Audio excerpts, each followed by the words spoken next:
going on, all you wonderful A-Plusers out there? It is I, Stuart, here, once again, with another review for you. This time I'm going to be talking about Avatar the Last Airbender, specifically Netflix's live-action adaptation of Avatar the Last Airbender. Now, if you have listened to any Hero Report episode, or maybe not any Hero Report episode, but a good chunk of them, every now and then the topic of Avatar the Last Airbender will come up, followed by me nagging Adam and saying that he needs to watch this show, especially now that he's a dad and has a kid. Hint, hint, Adam, if you're watching this review, watch Avatar the Last Airbender. Joking aside, though, I was really looking forward to this adaptation, especially when we got the first look at the trailer. Now, yeah, there were a couple of red flags here and there, the main one being the fact that both creators of the original series were originally signed on to work on this live-action adaptation, but they both ended up leaving the project due to, quote-unquote, creative differences. However, a while later, there was an announcement from Paramount Plus that there would be more Avatar content coming, including a an animated movie that would star, Aang and his friends, essentially on a new adventure, but they would be older, kind of like in Legend of Korra. So my assumption is that it would be kind of the same show, but like a little bit more of a mature edge to it, just like in Legend of Korra. There's also rumors about a Kyoshi Avatar movie and then other spin-off shows coming. So my hope, was that the reason they left the project on Netflix was because they wanted to pursue their own projects where they would have 100% creative control.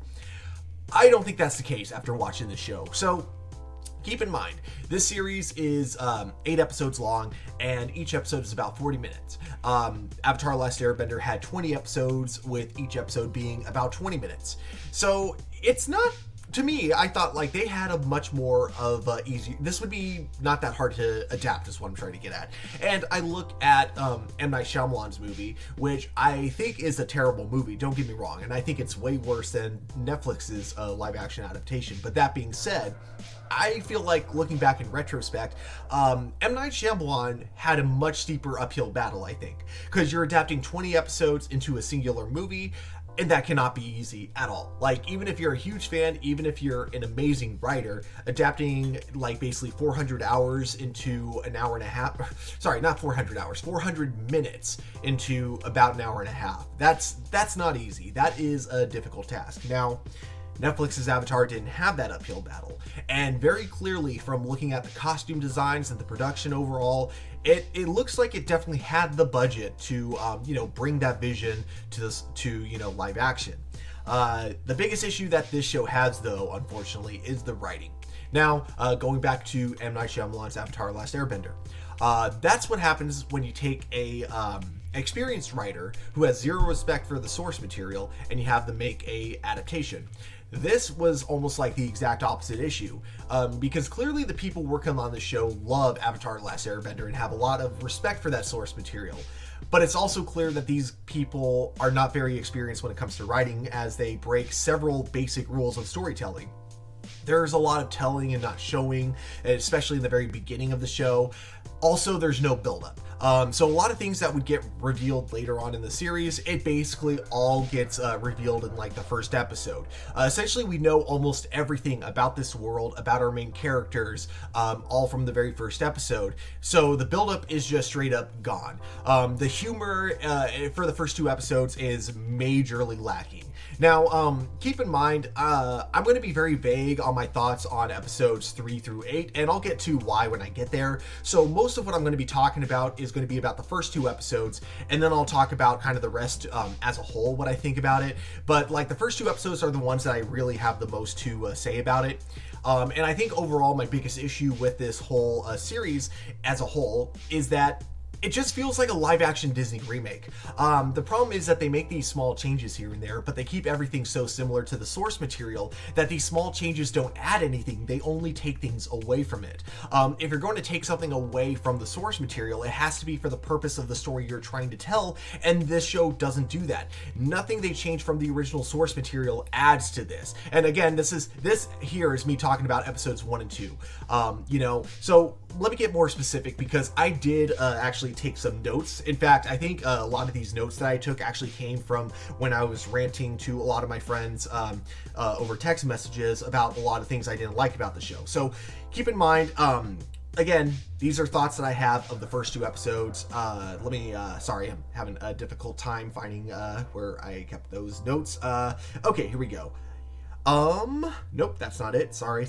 I was so sure I should have really just had my notes ready to go. Okay, here we go. So, the main thing that I brought up, of course, is the fact that we know everything within 30 minutes of the show. Now, episode 1 had a lot of really awkward dialogue in this series. The dialogue was just not great, especially because there was just a lot of telling and not a lot of showing, especially when we end up in the South Pole. We also have a moment where the grandmother, who, is from the original series, she gives the exposition kind of similar to the original series on the Avatar and, basically kind of gives a rundown of the plot of the show. But the big problem is that we already got that in the very beginning of the first episode. We've already been narrated about the Avatar and his purpose in this world. So when we hear it again, and it's just the most awkward line of dialogue because it kind of comes out of nowhere because they're just repeating the opening narration of the original series, it just feels weird and out of place. It just does not seem natural. And I wouldn't have minded that if we weren't already told it in the very beginning of the show, but we were. So she's just repeating what we've already been told from the narrator, and it just doesn't work in the story. You can do one or the other. If you do both, it's bad writing, is all I'm trying to say. A lot of really bad dialogue. Now, one thing that my friend kind of mentioned when I was ranting to a lot of my friends over text is they were like, well, if you look back at season 1, some of the dialogue is kind of awkward in that show, and yes, that's true. They're trying to find their footing, not to mention it's a show aimed at a really young audience, so before they get to the more mature aspects of the show that we see later on, you really got to kind of earn that trust from your audience, which totally makes a lot of sense. However, what they're not doing is they're not replacing the awkward dialogue with better dialogue. They're replacing bad dialogue with other bad dialogue. So it's like, I would have rather had the bad dialogue from the original instead of bad dialogue that's newly written, because then it just comes off as even more incompetent. So really bad first impressions. It takes them 48 minutes to finally make a joke in this episode as well, which when you know anything about Avatar, yes, it can be a very mature show at times, but there's a lot of humor in it. It is a really funny show.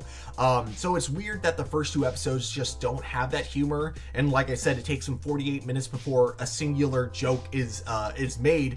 And because of this, when that joke comes in, it is just awkward and very, very out of place because it's the most sitcom-y joke ever, and it just doesn't fit with the last 47 minutes that we got. It's like the most tonally whiplash kind of moment in that episode. And I'm all good with serious movies having a joke here and there. In fact, I actually have used this argument in the exact opposite way when talking about Ghostbusters Afterlife. A lot of people try to claim that the movie was way too dry, and when the original Ghostbusters arrived, suddenly it's like a tonal whiplash. And I've honestly stated my points on why I disagree with that several times. But not with this. With this, it is the most tonal whiplash I think I have seen, even though it's literally just one joke, but that one joke just is so out of place. The other thing they change is the character dynamics of Sokka and Katara. Now, Aang is mostly the same character from the original series. There are a couple tweaks to his backstory, but I will give them credit. These tweaks that they make, actually, I think are better than what we got in the original series. Now, let me explain this, because I know a lot of people are going to get really mad that I just said they did something better than the original series. But here's the thing. I really love the backstory of Aang, and I think they did everything perfect in the original series. But one aspect that they tweaked that I really like is showing that the reason other kids didn't really want to play airbending with Aang at the time wasn't because he was the Avatar. It was in this version, it was just because he was more advanced at airbending and his skills came a lot more natural, which both gave him the unfair advantage, and also it also made his airbending sometimes dangerous to be around. So I like that. I do really like that minor tweak that they made to his backstory. The part of the backstory that they changed that I really don't like is him being the Avatar, rather than letting it sink in and then having the pressure of all that weight kind of crush him. And also not to mention the fact that the monks were going to separate him from his mentor, the one person that actually could have guided him the right way through growing up as the new Avatar.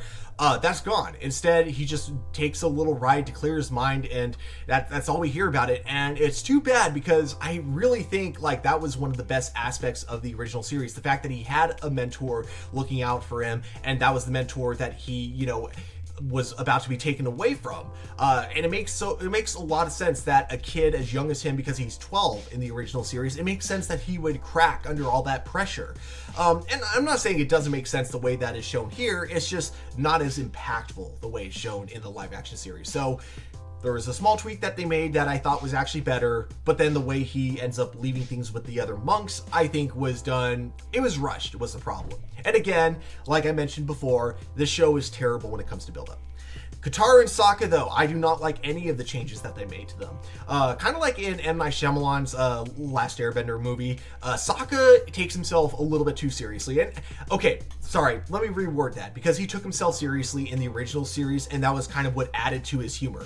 He takes himself seriously, but the big difference is that everyone else takes him seriously now. So the whole thing of, him taking his position that was given to him as a kid from his dad, it's kind of that cliche, you're the man of the house now, but in the context of Avatar the Last Airbender, he was one of the younger, men there, so he wasn't allowed to go into war with his dad. He actually was, meant to be left behind, and his dad, in order to make him feel more confident, just told him, you're the man of the village now. You have to protect everyone.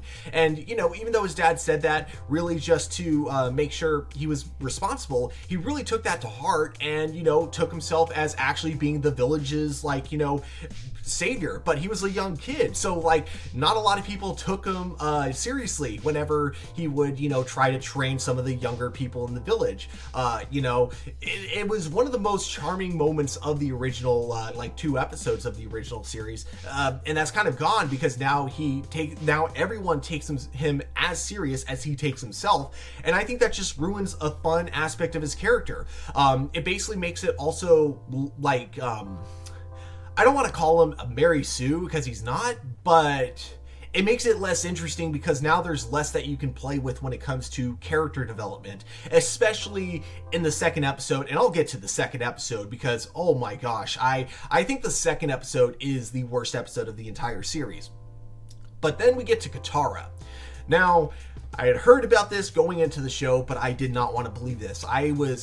So there was an interview with the showrunners explaining all the changes that they had made, and I thought these changes sounded so stupid, there's no way that they actually made these decisions. I'm like, they must have just been under a lot of pressure during this interview. They may have been told by their producers that they have to say something, very specific, or else they'd get in trouble or something, but nope. Everything they said turned out to be pretty accurate, and that main thing is the fact that in the original series, Katara had a very, very important role in that village, in that she was kind of I don't want to say the motherly figure of the village, but she definitely had a very, important role when it came to taking care of people, whether it be, chores or, delivering babies, things like that. And I guess the showrunners thought that that was incredibly sexist. So instead of making her kind of one of the caretakers of the village, they just made her useless. She is the useless character in the village. And before you say that I'm jumping to conclusions there just because she doesn't contribute to the village, does that really make her useless? No. They literally state in the first episode that she does nothing to contribute to the village. They just make her completely useless in the first episode.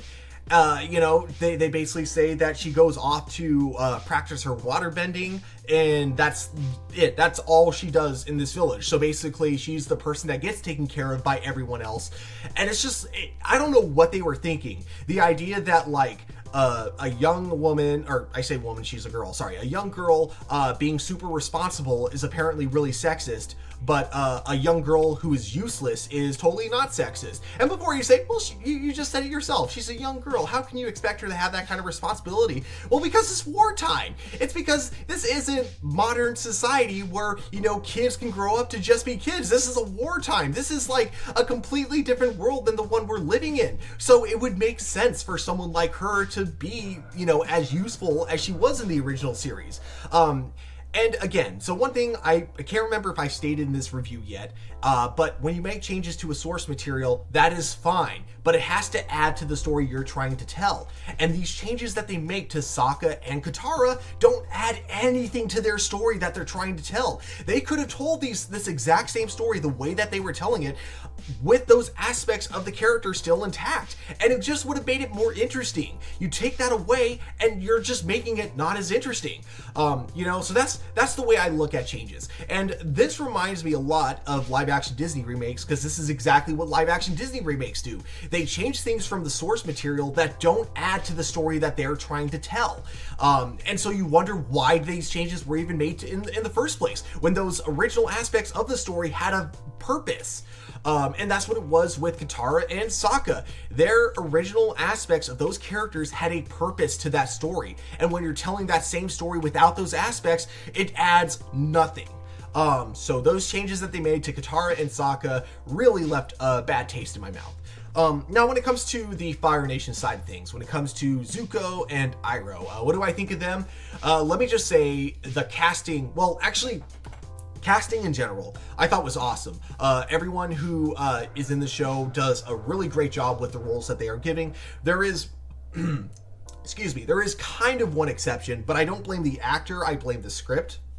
And I'll get back to that aspect in a moment. But before I get there, talking about mostly the cast with the exception of one, I think they all do an excellent job. I think whoever the casting director is for this series, round of applause, because they nailed it with getting the right actors to play these characters.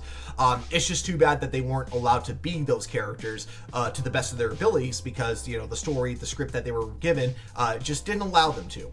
Zuko and Iroh, I think for the most part are done. I think the changes made are the least offensive compared to every other change that they made to the story. There were a couple of things I wasn't the biggest fan of. So for Iroh, for example, he's still that, lovable, gentle-hearted person that we know and love from the original series. But right now, in the first episode, this does change later on in the series, but like I said, I'm mostly right now just focusing on the first two episodes. His humor just isn't there. They really wanted to set the story up to make it seem like something it wasn't, which is like they even say in the interview itself, they were like, we wanted to capture that Game of Thrones audience, and I feel like that's what they were going for with the first two episodes. And I think that was the biggest downfall of the show, is that the first two episodes, the way they are done, is so much different from episodes 3 through 8. 3 through 8 actually feel like an adaptation of Avatar the Last Airbender, whereas the first two episodes, it feels like they're just trying to take Avatar and turn it into Game of Thrones, and it just doesn't work. And if that's what they were going to do, I don't know why they didn't commit to that mindset for the entire series. They only act this way for the first two episodes. So it's really bizarre. But yeah, that being said, because of this, Iroh just doesn't have that fun humor that we were used to in the original series. He doesn't really crack as many jokes or anything like that. But I'm not too mad, because I think like the more important aspect of his character is really just his amazing heart. He's a character who's literally on, the bad guy. He's one of the bad guys, because he's with the Fire Nation, but he's not a bad person. He's just on the wrong side of the war. And the more that we kind of explore this as the series goes on, I think Iroh and Zuko are like the two characters that get the most justice when it comes to their adaptations. A small nitpick I will give, though. And I say nitpick because everything else, when it comes to the visuals of the show, whether it be the special effects or just the costume design, I think everything in the show from episode 1 through episode 8 looks absolutely amazing. It captures the look of the original series. Now, you could say the one nitpick there is that it's too accurate, and so therefore it looks kind of cartoony in live action, kind of similar to the live action One Piece. But again, that is a small nitpick. The other small nitpick in regards, which I wanted to bring up about Zuko, probably his scar, because oh my gosh, it doesn't look like a scar that it's not a scar that's hard to look at is the problem. I think what was so cool about Zuko's scar in the original series, especially with it being a cartoon, is that you could let your imagination kind of fill in what it would look like, and how, because of the way people look at him, you just assume this is a really gross looking scar, and it goes all the way to his ear, so whatever happened to his face, it was something bad. In this, it just looks like, it honestly looks like a birthmark. It doesn't look like a scar. The main thing being the fact that he still has both his eyebrows and it doesn't go to his ear or anything. So it's like, it's a scar that isn't hard to look at, and I think that's my biggest issue with it. It looks like a birthmark. It looks too natural, like it could have actually been part of his skin when he grew up. So it's not gross to look at, you know? And I know that's a weird nitpick to make, like I need to be grossed out when I look at Zuko's face, but I don't know, I think it just kind of adds to his tragic backstory if he's hard to look at, you know what I mean? But you know, again, that's a nitpick. That is a nitpick. It is not an actual critique of the show. It's me nitpicking, being like, well, this is how I would do it, you know? So those were the changes that they made that I didn't like. Now, one thing I should also bring up is that it is really hard for me to talk about the show without being a little bit biased because I love the original series so much. But again, it's only because the changes they made add nothing. And when you're only taking away stuff that I love from the original series, it's so much harder for me to be engaged. Episode 2. Again, I already said before, this is like my least favorite episode of the series, so now I'm going to get into why. I mentioned before that they took away Sokka's humor from the original series, and that wasn't the only thing that they took away. Now, keep in mind, Sokka comes from a water tribe, and in the water tribe, it is very common for the men to go into battle, which makes sense for the context of the show. It's a very small village, so the population is very small. So it makes sense that you wouldn't see too many women warriors for water tribe, because then that would just make it really hard to maintain a stable population. All right, so to me, it made sense that with that mindset, someone like Sokka would grow up to be kind of sexist, right?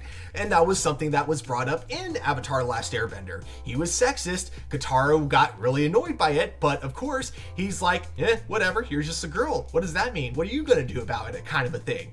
What was so great about the Kyoshi episode in the original series is that was when Sokka really had a 180 in his character development, and it was totally early on in the show. He went from kind of that mindset of, wars for men, chores are for women, to suddenly he gets his ass kicked by these Kyoshi warriors. And that's what kind of gets him to learn humility for the first time. And it was a great moment for his character. That's gone. And instead it's replaced with Suki being the one who's kind of out of touch. And what do I mean by out of touch? Well, this was a change that they made to Suki's character, which I liked, and I think if they kept Sokka's sexism and had him learn humility, it would have been great, because then you would have had two flawed characters, together to make each themselves better. They actually could have made the Kyoshi episode better by making Suki flawed, but instead they just make Sokka, again, I'm not going to say Mary Sue, but because he's already a mostly developed character, he has respect for Suki way too early on in the episode, whereas Suki's the one who's kind of, the one that disrespects Sokka, and it's more just, I like what they try to do on paper with Suki, because they give her a more Cassandra Cain aspect to the character, in that she, grew up as a warrior. The only thing she really knew growing up was combat. So because of that, she clearly has a thing for Sokka, but she doesn't really know how to have a conversation with him outside of fighting. So I do like that because of their first real interaction between the two of them, not counting the part where Suki was being a really creepy pervert. Okay, there is one aspect that I hate about what they did with Suki, in that there's a whole part where she's just staring at Sokka while he's shirtless, and he's clearly uncomfortable about that. I hated that scene so much, but I do love when she's actually trying to have a genuine moment with him, but she messes it up because the two of them are just doing some combat training, and she goes a little too all out, not knowing his limitations and things like that, and that scares Sokka. That moment in that episode was great, but it's ruined by the fact that there's just not really a a lot of buildup that leads to the, change in her character. It just kind of like happens. And again, I think it could have been so much more better if both Sokka and Suki were flawed and they made each other better. And it would have made you root for the two of them connecting later on in this series. The other thing that was also kind of dumb is that we see her without her makeup early on in the show, early on in this episode, I should say. So Sokka already knows what her real face looks like. Now, for those of you that are wondering why I have a small problem with this, it's because in season 2, it led to kind of a really great moment where the two of them meet up again for the first time, and Sokka doesn't recognize her at first because she's not in her makeup, which I thought was absolutely hilarious, and it made a lot of sense. But now in this episode, we see her without her makeup, and, I don't understand why you would do that as a writer, because you don't have to do that joke in season 2, right? You could have had her with her makeup on, and maybe if you decided it would be dumb if he didn't recognize her in live action, that's totally fine. But now you've made it so you can't make that joke. Now that joke is not gonna... If you make that joke in season 2, you've just proven that you're a shitty writer, basically. But obviously they're probably not gonna make that joke. But I'm just wondering why you would write yourself into a situation where now you can't. Now you've committed to the fact that season 2, you may be like, oh, wouldn't it be funny if we added this joke here? Now you can't. That joke is gone. You've used it up. Or you haven't even used it. You basically just made it so that joke can't be used. I just didn't understand that. It's not like it's badly written because of it. It's just I didn't understand where the writers were coming from for showing her face that early on without the makeup, because now you've just made it so you can't make that fun joke later on. That's all I'm gonna say about that. But yeah, so episode 2, other problems I had with it. I gotta look through my notes on this because I definitely took other notes. At least I think I did. Oh yeah, I forgot. Episode 2 is where we are introduced to that one cast member that doesn't do a great job. Again, I want to make sure it's very clear that it's the script's problem and not the actor's fault. But we are introduced to one of my favorite villains from season 1, General Zhao. What's so great about General Zhao? Well, the fact that for the first 2 episodes, we're following Zuko, and we see him as the bad guy of the season. And it's not until, later on we get hints that Zuko isn't a bad person. We get a little bit more of his backstory as the show continues to go forward. But one of the earlier hints was the fact that Zuko was shown early on to have honor. And this is, of course, before the memes of, Zuko having a thing for honor, or that one joke that I love where it's like Zuko and Worf are in an elevator together. Both of them drop a piece of honor on the ground. They both reach to get it. Who gives it? Or, who would win the fight about honor, Zuko or Worf? Honor is a huge part of his aspect in the original series, and it's one of the things that just made him a great character.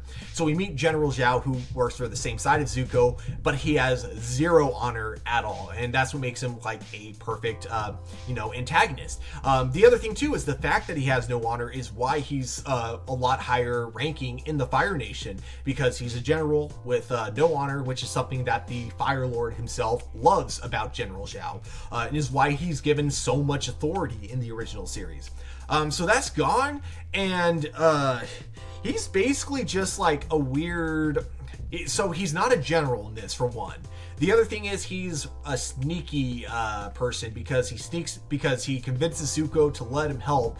And I don't know why Zuko agrees to this. I don't know what Zuko thinks that he gains from having Zhao as part of his crew. Especially because Zuko and Iroh explain to themselves many times that they know that Zhao is going to betray them. They know that they can't trust him. So it makes no sense for why they let him join the crew. Maybe so they can keep a closer eye on him or something. I don't know. To me, it makes absolutely no sense. And his character just isn't as interesting now. I guess they do technically keep the fact that he has no honor, because now he's being sneaky. He's basically a spy for the Fire Lord, while he's serving under Zuko. But it just makes me wonder how both Zuko and Iroh were dumb enough to let him on their crew to begin with. Makes zero sense to me. Everything about Zhao as a character in the show just doesn't work, and the acting... I can't blame the actor. I just think the script is really bad because he just makes no sense. His plan makes no sense, and the only reason it works is because the writers need it to work. yeah, so I don't like General Zhao, and I think he was the main reason I didn't like episode 2 of the show, because most of the characters, you could say that they're mostly the same, just with aspects of those characters taken away from them. General Zhao is a completely different character, and not in a good way, unfortunately. So those are my thoughts on episodes 1 and 2. Now, when it comes to episodes 3 through 8, the reason I want to wait before talking about the show, or before talking about the rest of the series and my thoughts on those, is because, if I'm being honest, the first 2 episodes made me so mad, and I watched those first 2 episodes right before going into work. When I got off work, realizing that I needed to watch the other, 6 episodes in order to do my review for Aplus Hero Report, I really didn't want to hate watch the show, because I hate watching, unless it's a show that I'm hate watching because it's funny how bad it is. And unfortunately, I couldn't get any laughs from how bad the first 2 episodes of the show were. So I got really, really stoned and hoped that that would help me watch the later episodes a lot easier. It did. And I don't know if it was because I was stoned or if it was because like the show actually did get better in episode 3, but episode 3 comes and the Team Avatar finds themselves in Ba Sing Se, which in the original show we were only there for 1 episode, but here it's actually a big chunk of the season, which I don't mind because they use Ba Sing Se as a way to tie in a bunch of like one-off, I say one-off, but these were actually important adventures from the original series. But it uses Ba Sing Se as a way to bring in a lot of adventures into this one kind of part of the story.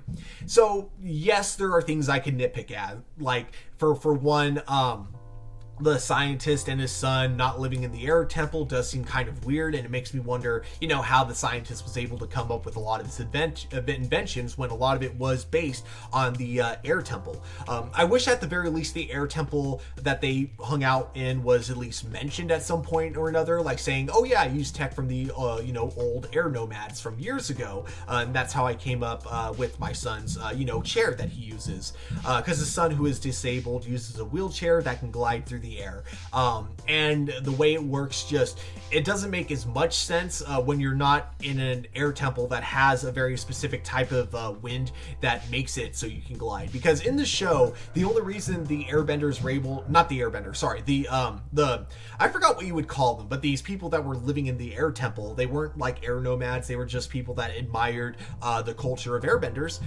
They were able to basically glide through the air only because they had gliders specifically designed for that type of wind.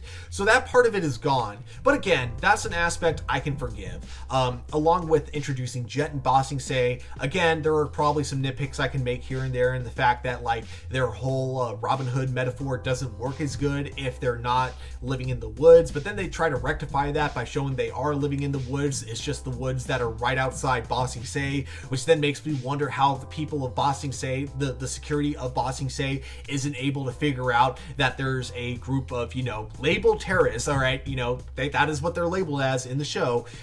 It's weird that they don't know that there is a base of terrorists, like, right outside their city. So, things like that you could nitpick at. But at the same time, I get why these changes were made, because now you're bringing a bunch of adventures and you're trying to figure out how to flow them into a singular story with less episodes. So that's why these changes didn't bother me when it came to that. Some of the changes that they made that did kind of bother me was definitely Sokka and Katara's relationship. I didn't really like the fact that Sokka, treats Katara like a little girl. I don't mind him being overprotective, because that was also in the original series as well. But like, there's no acknowledgement of the fact that Katara was the one taking care of Sokka for many years at all. And it feels like basically Sokka in one of the episodes kind of puts Katara in the situation where she feels the need to apologize, but he doesn't really ever apologize for the way he basically talks to her. And so, again, I get it, because they already established their characters as being different in the first 2 episodes. So I guess I shouldn't be mad that, like, obviously, if they've already established these changes, we're not going to see them fix those changes in later episodes. I think just a part of me was really hoping that the fight that they have in episodes 3 and 4 would eventually lead to the two of them reconciling, and then kind of revealing that Katara did play a bigger role than what was hinted at in the first 2 episodes. But no, they just kind of confirmed she was useless. So not a fan of that. So a lot of but a lot of the changes I just didn't mind. Now, one thing I did mention early on was the costume and set designs, how amazing they look. And while I do definitely stand by that, throughout the whole series, I will say also when it came to episode 3, while the writing I think got a lot better, the production started to look a bit cheaper. And I don't know if it was the lighting, the fact that it was probably all shot in studio, whereas like it felt like the first 2 episodes had some outdoor scenes. Something about the next several episodes, it almost feels like they kind of had a movie budget for the first 2 episodes, and then for the rest of the series, they had slightly below an average CW show budget. Because while the costumes are very accurate, they look great from the original show, they also at times look like Halloween costumes. Like I've seen Halloween costumes that have a little more detail than what we see on screen. There's also times where the lighting feels really cheap.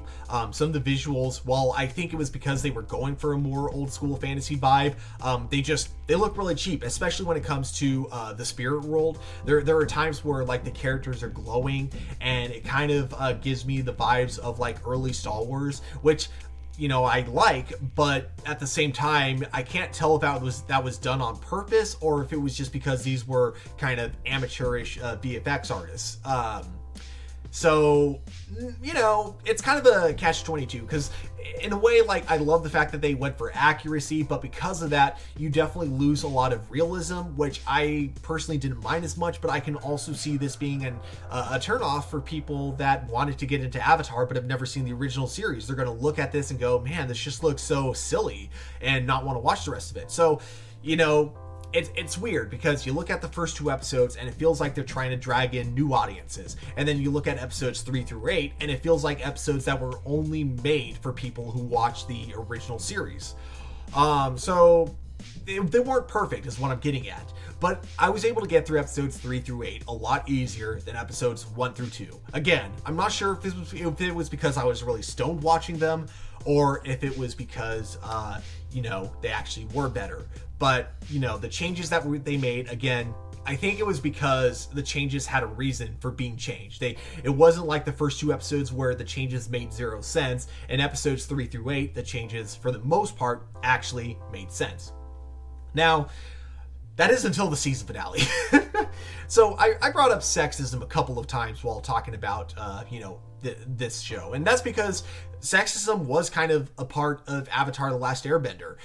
One of the big things with Katara, her being a waterbender, was the fact that women weren't allowed to be waterbenders. They were more meant to be like healers, so if women had waterbending abilities, they weren't allowed to had to learn how to use them for combat. So this was like an interesting aspect because it made Katara really have to work hard to prove herself. And when it came to the season finale, I kind of like some of the changes that they made here and there, but it also made me wonder because you look at episodes 1 and 2 and how that takes place in a very small village where, again, I'm not saying it's okay, but this is going to sound bad, but I'm sorry, but in a small village where you're, maintaining a population is a challenge, it makes sense that sexism would exist in that.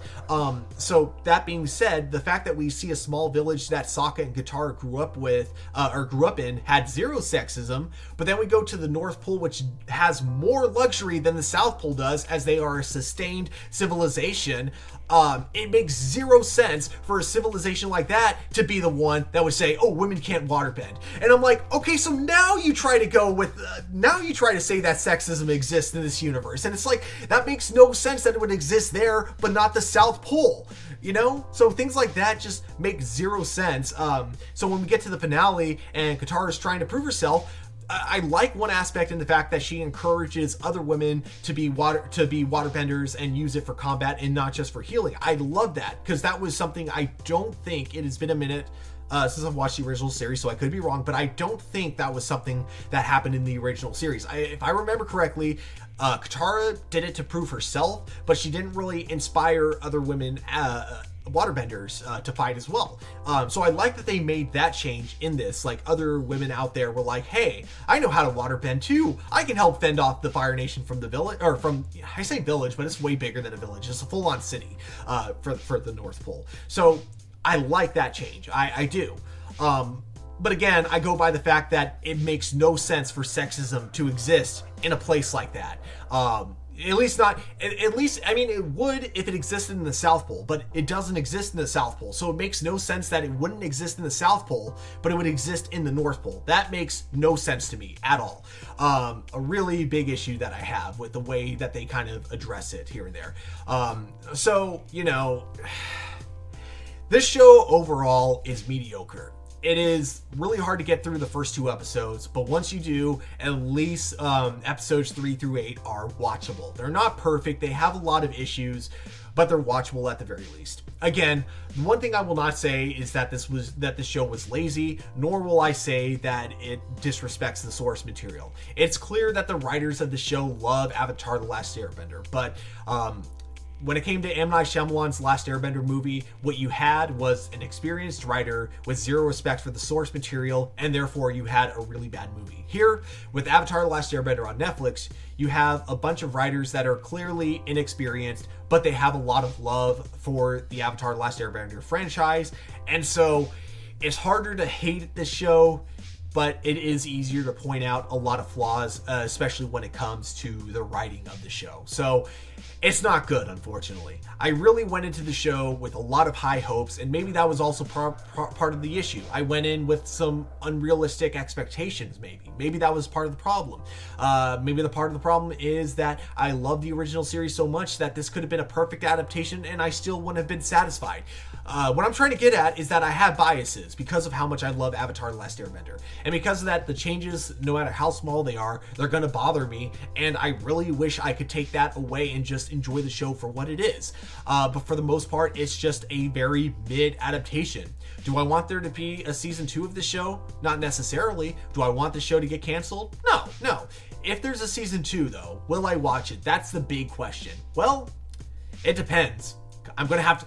If a season 2 of the show does come out, I will give it the first episode. But if I'm not hooked, and if it just gives me the vibes of season 1, I may not actually watch it.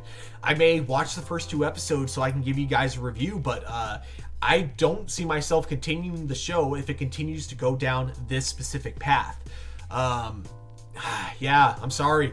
I was really rooting for this show, and I was really hoping it was going to impress me, but unfortunately it was just bland. It starts out bad, and then at its best it just is okay.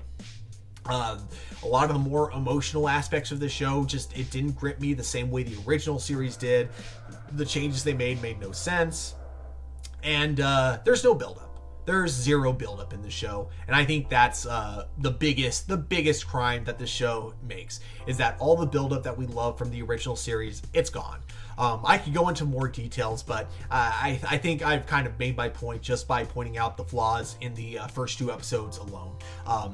But that all being said, though, at the end of the day, these are just my A+ opinions. We here at A+ Opinions always want to know what you guys think. So if you guys have watched the show, I really want to hear your thoughts on it, especially if you are not a fan of the original series. If you've never watched this show, but you have seen the Netflix Avatar the Last Airbender, please let me know in the comments down below your thoughts, because I'm actually very curious. If I had zero knowledge of Avatar the Last Airbender and I watched the show, maybe I would have enjoyed it a lot more. I look at One Piece, for example. I've read maybe 2 chapters of the One Piece manga. I've seen a couple of episodes out of context. I know nothing about One Piece is what I'm trying to get at, and I loved the Netflix adaptation of One Piece. I thought it was freaking amazing, and I think that's one of the reasons I had a lot of hope for the live-action Avatar The Last Airbender series. So I'm wondering if it's like that. Maybe if I wasn't a fan of Avatar, maybe I would have liked the show a lot more. But I want to hear your thoughts in the comments below. Definitely let me know. And above all that, guys, just remember to keep it A+, and I will talk to you all later. Goodbye.